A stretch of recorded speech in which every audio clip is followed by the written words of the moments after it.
फर्क कहाँ देखते हैं? अविनाश मिश्रा जी, कौन हिंदू मुसलमान को बांटने की कोशिश कर रहा है? क्रांतिकारियों की बात हो या समाज की बात हो? सर एक छोटी सी घटना का मैं उल्लेख करना चाहूंगा और 1 मिनट का समय लेना चाहूंगा। प्लीज। 1952 में जब नेहरू जी ने लोकसभा चुनाव के समय पर जब रामपुर सीट उत्तर प्रदेश में कांग्रेस के कैंडिडेट का ऐलान किया तो उन्होंने मौलाना अबुल कलाम आजाद को चुना। नेहरू जी ने यह बोला कि आपके लिए सुरक्षित सीट होगी क्योंकि इस सीट में लगभग 49 से 50% मुस्लिम मतदाता है और बहुत ही सुरक्षित तरीके से आप जो है रामपुर सीट जीत जाएंगे, आपको कोई भी दिक्कत नहीं आएगी। लेकिन मौलाना अबुल कलाम आजाद ने नेहरू जी से बोला कि पंडित जी, मेरा निवेदन है आपसे, मेरे को वो सीट दीजिए, उस सीट का मुझे कैंडिडेट बनाइए जहां 90% हिंदू जनसंख्या हो। उनका यह मानना था। वो कहते थे मैं मुस्लिमों की नुमाइंदगी नहीं करना चाहता, ऐसा बोलना मेरा अपमान है, ऐसा बोलना कहीं ना कहीं जो है मेरे दायरे को संकुचित करने के समान है, ऐसा बोलना कहीं ना कहीं ये स्वतंत्रता सेनानियों का भी अपमान है। तो मैं किसी एक दल, किसी धर्म, किसी जाति विशेष का नेता नहीं हूं। मुझे भले मैं लोकसभा चुनाव 10 बार हारना उचित समझूंगा, भले मेरे हिंदू भाई मुझे हरा भी दे तो मुझे कोई दिक्कत नहीं है।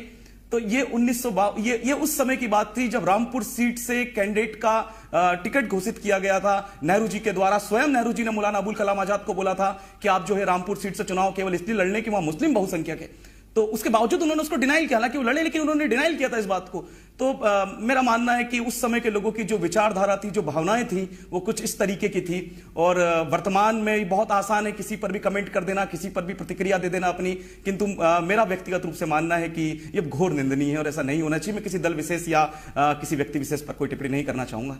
ठीक है, अब राजनीतिक बयान। जो स्वतंत्रता सेनानी ये बोला वो मुस्लिम स्वतंत्रता सेनानी अलग। मैंने पहले ही कहा, मैं बार बार कह रहा हूँ, अभिलाष जी ने बहुत अच्छा उदाहरण दिया था, अभी बहुत अच्छा उदाहरण दिया है कि कोई भी जो स्वतंत्रता सेनानी है या जो इस देश का अपने आप को नागरिक समझता है, वो सबसे पहले यही मानता है कि मैं इस देश का नागरिक हूं, इसके बाद मैं किसी धर्म का हूं। देश पहले, धर्म बाद में, फिर परिवार। तो कहने का तात्पर्य है कि उनको इस चीज से बचना चाहिए था कि हम किसी, जैसे कि मान लो कोई पार्टी ये कहे या कोई भी कैंडिडेट या भारतीय जनता पार्टी या कांग्रेस ये कहे कि हम केवल हिंदुओं को जो स्वतंत्रता सेनानी थे उनका ही सम्मान करेंगे या उनको याद करेंगे, तो वो भी गलत है। स्वतंत्रता सेनानी की कोई दिव्यांश जी, इस बात से मैं सहमत हूं कि भारतीय स्वतंत्रता संग्राम में सभी जाति, सभी धर्म, सभी वर्ग, सभी समुदाय के लोगों का समान रूप से योगदान रहा है। एक्चुअली ये बात इसलिए कई बार उठती है कि 1916 और 1928 की 2 घटनाओं के कारण 1916 में जो लखनऊ अधिवेशन होता है, उस लखनऊ अधिवेशन के अंतर्गत जो पृथक निर्वाचन मंडल जो मुस्लिमों को प्रदान किया गया था, उस पर कांग्रेस ने उस समय अपनी सहमति दी थी कि हम अंत तक पृथक निर्वाचन मंडल का समर्थन करेंगे। किंतु जब 1928 में मोतीलाल नेहरू जी की अध्यक्षता में जो नेहरू समिति बनती है, नेहरू समिति में जो भी मांगे रखी गई थी उस समय ब्रिटिश हुकूमत के, लेकिन मौलाना अबुल कलाम आजाद का नाम का भी तो जिक्र करना होगा यहाँ पर, जो जिन्ना विरोधी थे और अपने आप को मुस्लिम नेता तक कहलाना पसंद नहीं करते थे। मैं सही कह रहा हूँ, गलत कह रहा हूँ?